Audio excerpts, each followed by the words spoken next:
Once it starts to roll. Riveting content, empowering your life. Welcome to the Sphere.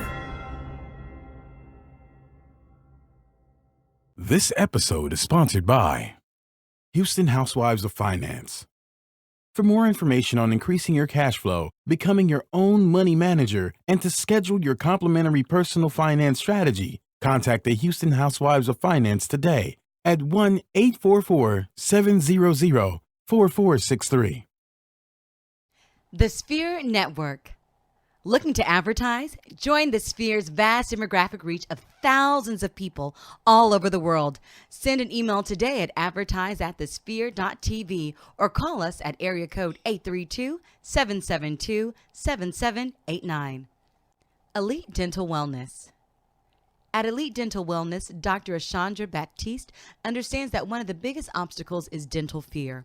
The vision at Elite Dental Wellness is to ensure every patient is treated with respect, ultimate care, patience, and love. Call us today to make an appointment at area code 713-789-8680.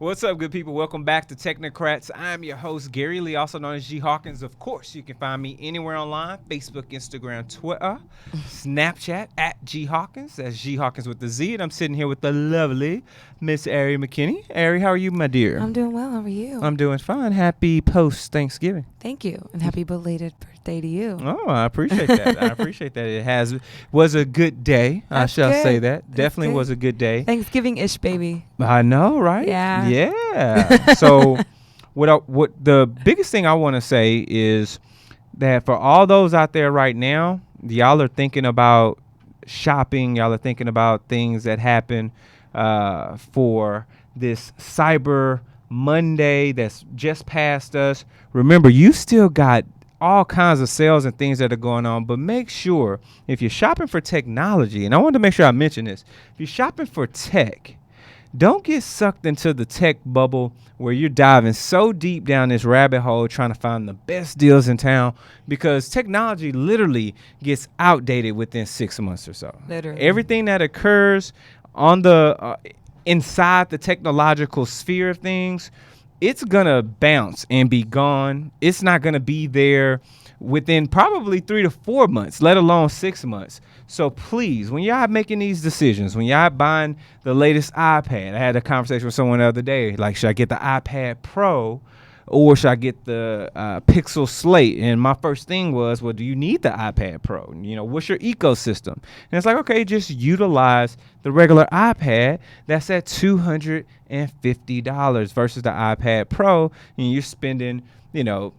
$700, $800 on. So couple of just quick, tips are that I want to give the folks, because I think that things like that, thinking about your shopping experience, is so important. It is. Yeah. Yes. And I mean, just It's a good little food for thought. It is. Yeah. So now. So Sorry about no, that. no. I was getting you to sign to just, I'm you like, can just hold keep on it a rolling. second, hold on. But no, we'll break in. We ready to rock and roll for a little We ready to get news? it. Let's Okay, get it cool. going. Because I saw what was happening. I didn't want to just say it online. I was like, well, the thing was still set to Skype because I already Skyped in last week on her shot, right? Yes. So we just had to flip it Not over to the right today. camera. No, that's okay. It's So fine. we're Don't worry good. about This it. technology. Sometimes Sometimes text goes south. Listen, tech, we're live, people. Yeah, this is tech real goes rap. south sometimes. It goes south. you're But seeing it. we're going to roll right now Yes. into Let's talk about it. our news. Let's do it. When we're talking news, folks, we're talking about anything that's popping, anything that's coming down the pipe from a news perspective. And one of the things that's been very big, and I'm loving the fact that you dropped this in, Ari, because I think it's timely. Yes. It is very timely, and it appears as though Apple is launching a app development program that is targeting, that is right there in the midst for our female entrepreneurs. Ari, what's going on with this? Yes. So ladies, listen up. So Apple has launched a free 2-week camp that is starting in January of 2019. It's called Entrepreneur Camp, and it is a tech lab focused app development camp. So essentially, to quote, they say that this camp is to better support female identifying founders. And so essentially it gives female, and these, to just to start out, this is for female identifying founders. So anyone that identifies as female is eligible to be included in this and to apply for this camp. So it gives female founders the opportunity to receive one-on-one coding help from Apple engineers, as well as attend sessions on design, tech, and Apple Store marketing. So what they're hoping with this program is that it will help women acquire more funding, okay? Because they've only raised about 2.2% of all the venture capitalist investment in the U.S. And according to crazy. PitchBook, and that is super crazy. That is so low. We're talking and hundreds of billions. hundreds of billions of dollars, and only 2.2% have been awarded to female venture capitalists. So, or by to females by venture capitalists. Yeah. So this is huge. So what makes it even more cool is that the core member that gets into the program is allowed to then bring up to 3 members of their team with them. That's cool. Yes, very cool. So eligibility.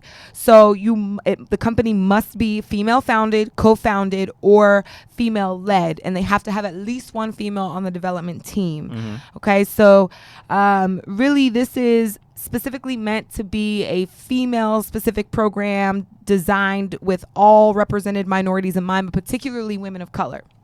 So this is a great opportunity to, and it's open to companies who aren't on the Apple platform already, but who might want to use it just as a method to kind of learn more about it, to see how they can open up their app to, make it available on the Apple, in the Apple Store, or just want to learn more about the platform and see if it's something that they're interested in doing for their app. So this is awesome. If you guys want to apply, you can find the application and more information at developer.apple.com/entrepreneur-camp. Again, that is developer.apple.com/entrepreneur-camp. Ladies, please take advantage of this. I believe applications are closing soon, as it does start in January. Yeah, that's what's up. And I jumped in too early. That's a long URL. I need them to hit a Bitly. That's what I was going to say, right? Give me Can we get Google a Bitly? short URL or something. A little bit, Make but that a little bit easier. But if you just go to developer.apple.com, you'll be able to see it'll be right there on the page. But this is awesome. Yeah, it is. I mean, I think this is great. I think the fact that it's directed, it's female oriented, of course, but on their website, and to quote, it says that it was designed with all underrepresented minorities in mind, particularly women of color. So I really encourage those tech entrepreneurs of color, tech entrepreneurs that are female identifying out there to get on there, apply. You can bring some of your teammates with you. It doesn't specify if those 3 teammates you have to bring are female.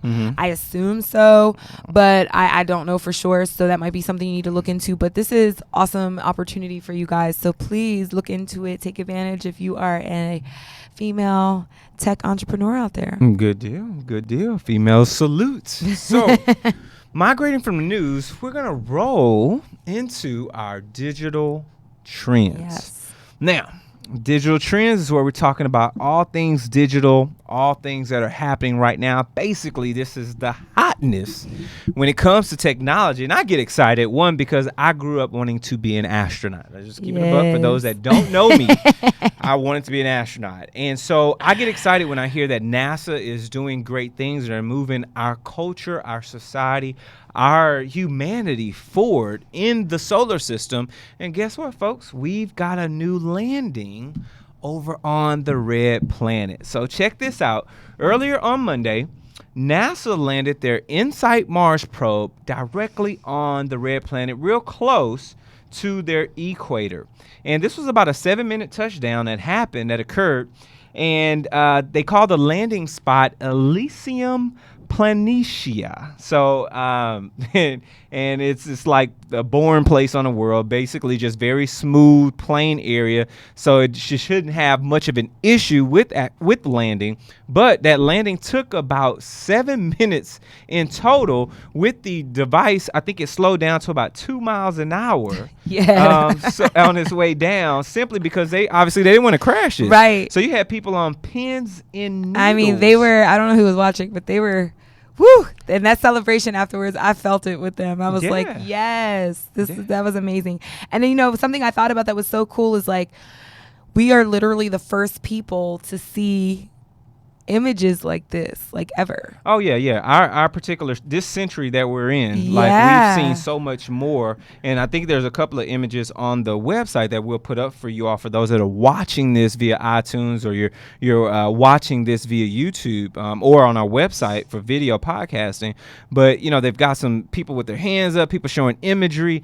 But this almost $1 billion lander, you know, this traveled 300 million miles away. Yeah. Made it, and they were getting that just was it talks like a 7-month trip? Yeah, something like that. Yeah. But that really speaks to the grandeur of what we've created as humans. It's really that we can insane. send something almost 500 million miles and it still function as intended. It operates with intelligence as intended, and we're able to transmit data from almost 500 million miles away. That's so, and have that, you know, like, it's so insane. like it just makes sense. I'm excited because I'm it takes so us excited. to another level. It really does. And you know, it's so exciting to me. I think this is the moon landing of our generation to some extent. You know what I mean? To some extent. Right now. But for this moment. But you know, it takes us back to something that we talked about here on the show. When, for those that are tuned in, I'm sure y'all may have remembered this. We talked about Elon Musk. Yes. And his whole plan, and he literally showed you his blueprint for what he was building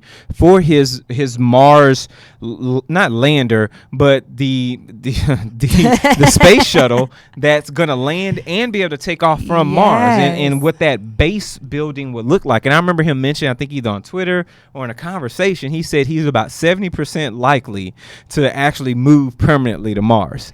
So yeah, that's crazy. I mean, could you think about that? Like, I mean, you know, there are, you know, I was watching, I think it was a few months back, I was watching some news program, and there was, you know, there's a group of astronauts that are preparing to go there knowing that they're never coming back. So, you know, just the thing that you said about, you know, him not only planning to get there, but to come back, you know, that part in and of itself is super huge, because most of the missions that are being planned there as it stands right now are not intending on coming back. You know, they are like one way, that's the end of the station, that's it. And so, you know, there's this relatively young astronaut that have been, you know, selected as part of this program, and you know, they were asking her and her parents, like, how do you feel about the fact that she's 23, 24 years old, and you know, has made the decision to go to Mars and literally never come back again. That's heavy. Like, I would be like clawing at my child, like, no, you know what I mean? But it's something apparently she's wanted to do her whole life, and she's been looking into and training for her entire life. And so they're kind of like, well, you know, it is what it is. So they're happy, but I couldn't do it. I wouldn't do it. I mean, I'm not doing it. I would travel to Mars, but I would travel to Mars if I knew I could get back. I need the opportunity to be able to return. Right, period. Honest. I'm not staying there forever, like to try and be the first frontier of Mars. That's good on all that's not that. my mission in life. That's not my mission. I'm good on that. I'm good. Completely. Absolutely. So this portion of the show is sponsored by the Houston Housewives of Finance. Did you know that only 4 states in the United States offer financial education? 33%, or more than 77 million of Americans, don't pay their bills on time. 39% of Americans carry credit card debt from month to month, and 39% of adults say they don't have enough savings. Don't become one of these statistics, folks. Let Houston Housewives of Finance advise you on increasing your cash flow and becoming your own money manager by scheduling your complimentary personal financial strategy. Contact Houston House of Finance today at 1-844-700-4463 or email us at info@HoustonHouseOfFinance.com. Ask us how you can participate in a complimentary financial literacy workshop near you. Houston Housewives of Finance are the faces of the new age of financial services. Good deal. Good deal. And shout out to those on Facebook. What's up, Monique? We see you tuned in. We appreciate you. Yes. And Hello, of course, Clinton. Konnichiwa. Clinton. Konnichiwa, Clinton. Coming all the way from Japan. Thank you, good sir. It's probably what time is it, Japan? 11 I have hours. no idea, So 11 hours. it is. It's It's pretty early in the morning. Yeah. Thank you for tuning in, Clinton. Yeah, appreciate it. that early morning. Early morning tune in. Clinton on the land of the sunrise. Indeed. So staying in our digital trends, I want to pop over to something that could be controversial, right? Could be controversial. Are we being for the right person? All right, well, listen. Who knows? Let's just say it is very controversial. Could be controversial to most people. But before we do that, Facebook Livers, guess what? We got to cut y'all off. You've got to go subscribe. Just before all the good stuff. Yeah, we're about to talk about some dopeness. Super dopeness. Guess what? You got to head over to thesphere.tv/Technocrats. And we've got a couple of options for you right on our website. You can download this on iTunes, Google Play, SoundCloud. You can grab us on YouTube, Stitcher, Spreaker, iHeartRadio. You can even grab us on your Amazon Alexa that's sitting right in your mama's kitchen. Yes. And while you're there, make sure you share this out. Share it with your family, your friends, share with your colleagues, share with your loved ones, share with your haters, share with anyone you know that wants to get access to this great digital technology-based podcast. And give us a constructive criticism. We want to know how we're doing. We want to continue to build a great show for you. So leave those stars, those comments, hit those any other button that's available to give us some rankings and ratings, because we want to continue to build great content to deliver back to you. And last but not least, if you truly love what we're doing, sow a seed. Head over to sphere.tv/donate. And guess what, folks? We got a couple of options for you. You can donate one time on the website, or if you're really feeling freaky, you can donate via Patreon. And we're going to have some exclusive content that's just for you all. So show's not over, folks, but make sure you subscribe right here at the Sphere. Yeah. So let's keep this party rolling. Yes. Moving back over into our digital trends, we talked about something about 2 years ago, maybe not even two, maybe about a year ago, Ari. And obviously this predates you. Yes. But this concept of genetically modifying the embryo that goes into the womb, which is then, fertilized, it grows, becomes a child. Yes. But what we're talking about is that double helix, which you've probably heard in your health class, making small little modifications to it to determine eye color, skin color, Resistance to disease. disease resistance, eye color. I'll go back to that because some people would love that. Possibly physical capabilities. Yeah, perhaps Healing height. capabilities. Yeah, Height. things that really sew into who a person is. And this was something that at the time I was like, I don't know if this will ever happen, but we'll see. Really? We'll keep our eye on it from a governmental perspective. I think right? I've thought this was coming since the first test tube baby. Yeah. Well, I didn't think it would happen as soon as it happened. Let me Okay. be a bit more specific. I knew that eventually we would start to modify people. Right, I just didn't think it would be the following year or within 24 months. Yeah, like I wasn't thinking that. But according to futurism, it appears as though there's been some modifications, and the person who's doing it, Mr. He, yes. who's made a public appearance, he edited some twin babies and gave them a resistance to HIV. And folks, this is locally relevant because he was working. He's working with Science Set Rice, right? Yeah. So this is local to some extent. Yeah, it's pretty insane. This has been met with a lot of backlash from the medical community. I should point out, I'm like a child of people, a lot of medical industry folks, and I mean this was so it was debuted at a conference in China. And I was actually listening to a story about this on NPR this morning as I drove my son to school. And it's kind of interesting if you've not been around medical professionals a lot, you can kind of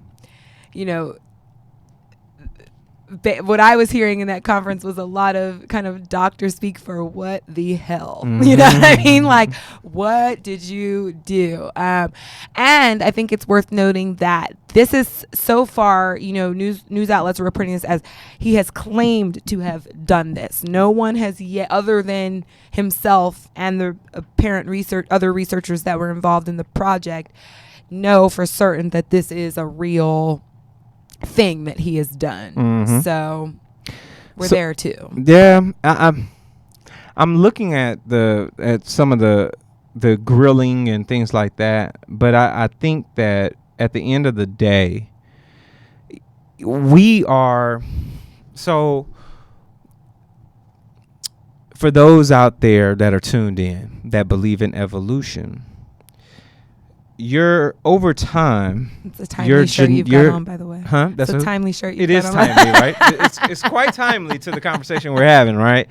So for those that are tied to evolution and firmly believe that we evolved from mammals, whether this was intended by God or not, that's a totally different debate. But you believe that, which is still a debate. You believe, unfortunately, but science is kind of science. So science is kind of fact. Science is factual.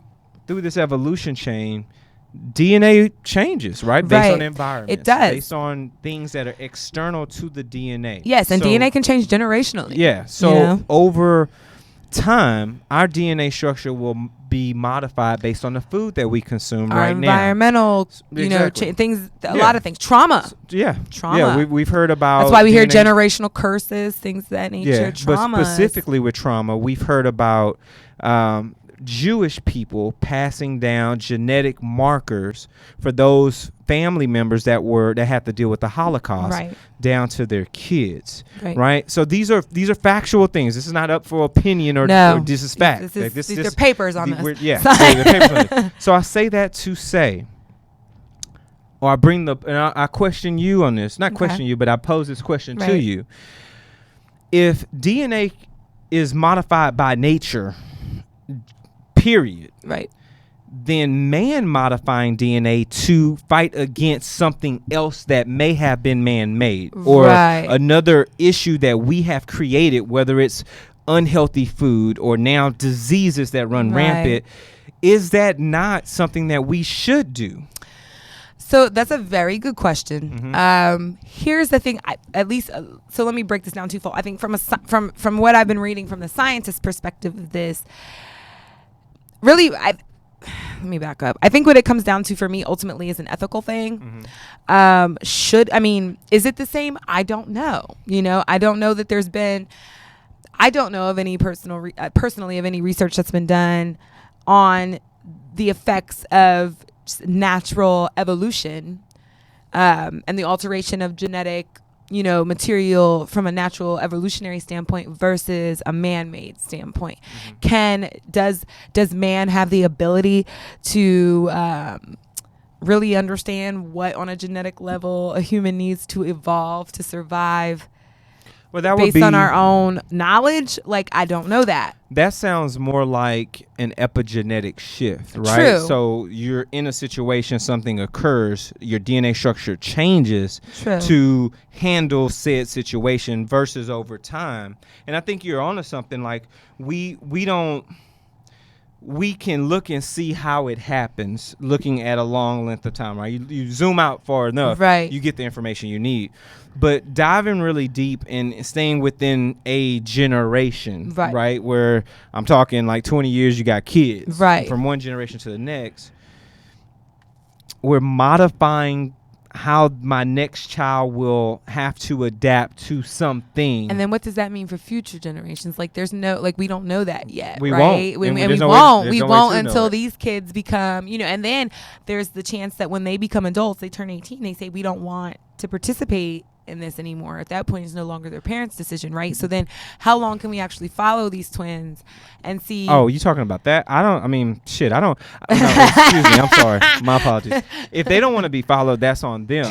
But I think that I just mean that it's important. You know, it's very important, but I think that, you know, this decision was made without them having any autonomy about it or consent. So there's a possibility that once they reach the age of 18, we won't get any more data. That may be true. About what happens. So then what happens? You know what I mean? What are the implications for their kids? You know, what does this mean for generations down the line? There's so many unknowns, and I think that because he just kind of went rogue and did this without the typical, like, going through the typical channels and typical oversight of the like research community, that's what's causing a lot of uproar. But as far as like, should we be doing it? I don't know. I can't answer that question really now. How do you feel? I feel like no. Do you feel like no? I feel like no. I feel like it kind of goes into the same thing as AI. Like, if we're doing this, it's always going to be, there's always going to be an implicit human bias there.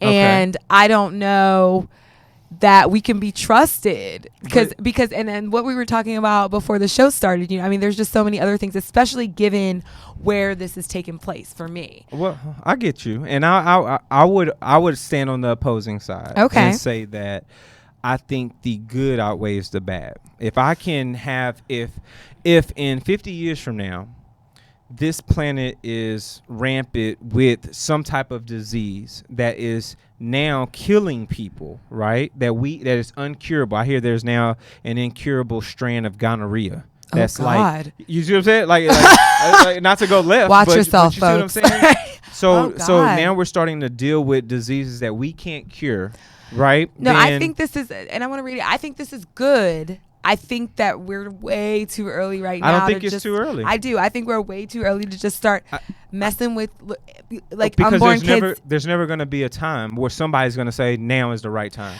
But I mean, right? when Until we go through late. drugs in the FBI, I mean, we go through years and years and years of clinical trials with drugs before. But that could be financially driven. I get that, but also like this is people's DNA. Like this isn't just a drug that you can stop. Well, you know, if it goes left, like this is like. But at some point, you've got to make the decision. You're right, but like how, and these are the things that you know these other physicians have questions about, like how informed were these parents? Like what type of like were they given all the information about what could possibly go wrong, or the fact that you know before they decided? Now, backstory, you guys, the father in this particular case with the twins that were genetically engineered. Yes. The father in this instance is HIV positive, and was very vocal about the fact that they had kind of, you know, he was suicidal. He had given up on life because they just kind of felt like, well, he was just kind of a ticking time bomb, just kind of waiting until his demise sort of thing. And they never thought they would have kids, and they never thought any of this would be possible. And now here they have two, so far, seemingly healthy twins who seem to be, according to all tests up till this point, immune to HIV. Now, if this is the case, awesome. I think this is a great starting point. Am I going to sign up my next child to be like on this list of things? No, I'm not. Like, I'm not. I probably in my lifetime, I never would. Now, after maybe when my kids are ready to have kids, and we've been a generation in, and we can see maybe what these twins have had go on or not go on, or whatever the case may be. I mean, I'm open to it with a little bit more time, but I'm not going to be one of those people that jumps on the bandwagon right now and is like, yes, I'd like you to genetically engineer my next fetus. Yeah. No, I do think that there are things that can occur. Absolutely. That we would have to make these type of hard decisions. And there's enough opportunity for this planet to be in a state where how we live today is not how we're going to be able to live tomorrow. Absolutely not. So for those that are tuned in, stay tuned. Yes. Because this conversation will continue. I am sure. Because there's going to be more CRISPR kids. Because he's got another couple in the, how do we even call it, in the pipeline? Yeah. The tube. and that's not crispy, but that's CRISPR kids. With an R. Crisp with an R. CRISPR And then R. Kids. You got a few more coming down the pipe. So. Yes. Before we roll over into the next piece of this particular portion of the show is sponsored by us right here at The Sphere. So, are you starting your business or looking for a place to advertise? Do you have a need to reach out to thousands of people across the world to build your brand or sell your product? If so, get your product placement and advertising needs handled right here at the Sphere. We offer a wide variety of content delivery platforms, including iTunes, Google Play, SoundCloud, YouTube, and Stitcher. Plus, we have a vast demographic reach within the United States as well as modern countries across the globe. Our enriched content and inspiring dialogue, coupled with your strategic ad, is surely to hit the mark every time. Call us today at area code 832-772-7789 or send an email over to advertise@thesphere.tv. That's what it is, folks. Make sure you get that advertisement in. Yes. Yeah. We're out there. Last but not least, I want to slightly pivot over to our handheld section called Mobility Weekly. So, Hello. Mobility Weekly, we're talking about any type of mobile that you've got your hands on or not. We're talking about it right here, folks. So, one of the things I've been tied to for a very good amount of time is Android. We've had this conversation, We have had right? this conversation. I was an XU, right? I was an ex-iPhone user. But I decided to move over to something that I felt was superior for things that I needed to do. Not going to hop into the Apple versus Android thing We've because had it's not plenty necessary. of those debates. Yeah, it's not Y'all necessary go right back now. and go back in the Not archives and necessary. look. We've talked about it. Exactly. So, but what I want to make sure we have a conversation about is Google, creators of Android, has always, at least within the last 18 to 24 months, had something in their back pocket for connectivity when it comes to cellular service, right? And we've seen them want to provide service with some fiber and things like that, but over their devices, they've wanted to give you something that was called Google Project Fi. Yeah. Now, they've decided to drop the project part and say, you know what, our cellular service is ready for the masses, and they've launched their official Google Fi, which is a cellular service that's not just for Android, but is also for Apple iPhones. Yes. So let me break this down for those that are tuned in. You're listening to this in your car right now on Spotify. You're jogging to this on SoundCloud. Google Fi basically takes T-Mobile plus Sprint plus U.S. Cellular, which is not here in the Houston area, but I'm sure it's in someone's area, and it combines the network, and Google lays on top of that combination so that it can cellularly switch automatically behind the scenes as you roam with your device from tower to tower. So basically imagine taking some of your big cohorts and building this one mesh, for my technology folks, mesh network that you can then span anywhere that has one of those three services. So that means that you have a more continuous amount of bandwidth and a higher likelihood of keeping great connectivity on your devices. But, Ari, there's a catch, right? Of course. For Google Fi to work in its fullest, beauty, which is what I just described to you, you have to have one of these particular phones. You have to have either the Google Pixel 3 or the Pixel 2. You have to have the Moto G6, the Moto X4, or you have to be rocking with LG, and that's going to be their G7 or their V35. Right now, those are the only devices, just 6, folks, that will properly work with this new Google Fi service as it has been branded to be able to combine those multiple networks. And that has something to do with the antennas that are built into those phones. Now, here's the Apple iPhones part, right? Or any other Android phone available. You can have Google Fi on just T-Mobile's network. So basically, you're using T-Mobile, but under the repurchased Google name. And this repurchased name is at $20 a month for unlimited text and calls and $10 per gigabit for data. And you can pop your SIM card in, and boom, now you're riding over T-Mobile's network. Now, I don't know if that's something people would want to do. Why are you repurchasing from T-Mobile for just that one coverage? But it's an option if you'd like to try Google Fi.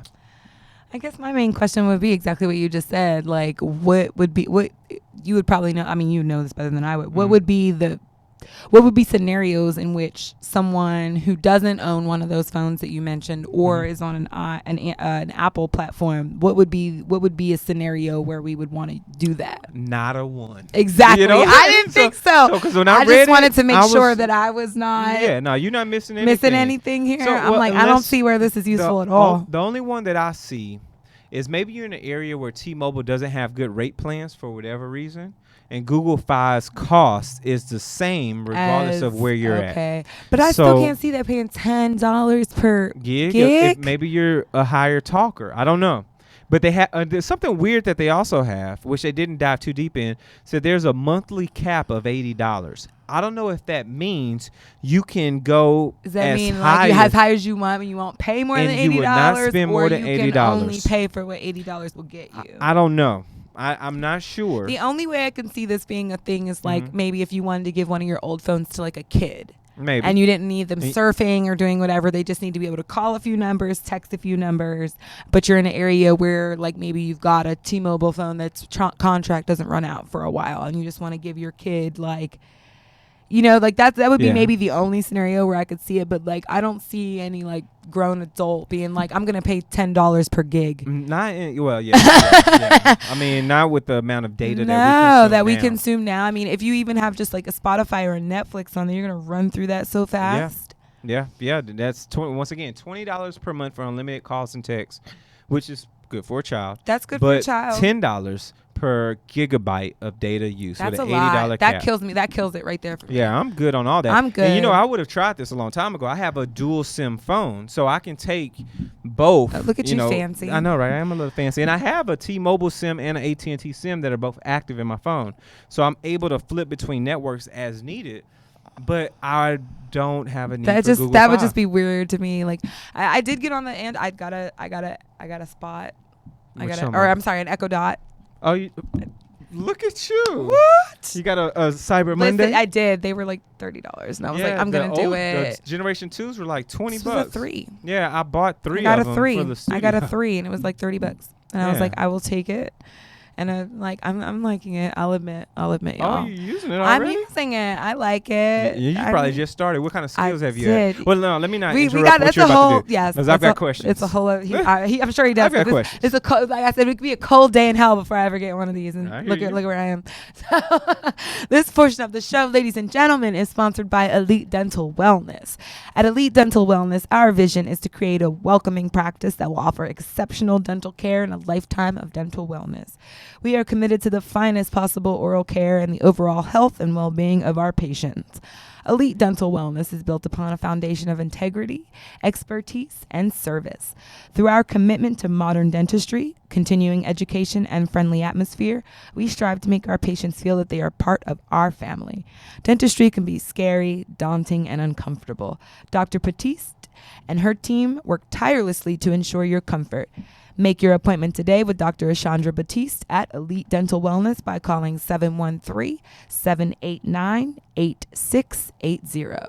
There it is. Good there folks. It is. Good folks. So, another great episode, Ari. Yes. Thank you so much. I definitely have some offline questions about this dot. But those that are tuned in right now, we thank you so much for tuning in with us and kicking it with us each and every week as we talk high tech. We're talking about all the things that they need to know. Yes. And of course we'll do some gadget somethings. We got to talk about our Patreon stuff. Yeah, we got to do that. Yeah, because I'm going to bring that up at the meeting tomorrow about Patreon and what we want to do specifically with Technocrats. That. We need to doing some unboxings. Yeah, some cool we got cool to put stuff. something over there. And y'all, let us know what you would like to see. You know, hit us up on social media. Let us know what kind of stuff would you like to see. We are always open to suggestions. We want to make this the most informative show that we can for you guys. So let us know. Good deal. So, Ari, let the good people know where they can reach you at, my dear. Yes, you can reach me on the Facebooks, Twitter, Instagram, and Snapchat at Dish with Ari. There it is. And, of course, you can reach me anywhere online, Facebook, Instagram, Twitter, Snapchat, at G Hawkins. That's G Hawkins with the Z. Remember, got any questions about what we do, shoot an email, Technocrats at thesphere.tv, or hit us across social media at thesphere.tv. Use our coveted hashtag Technocrats, and we will definitely get back with you. This has been another digitally exciting episode. We'll see y'all next time, Thanks folks. for tuning in. Peace out. Peace.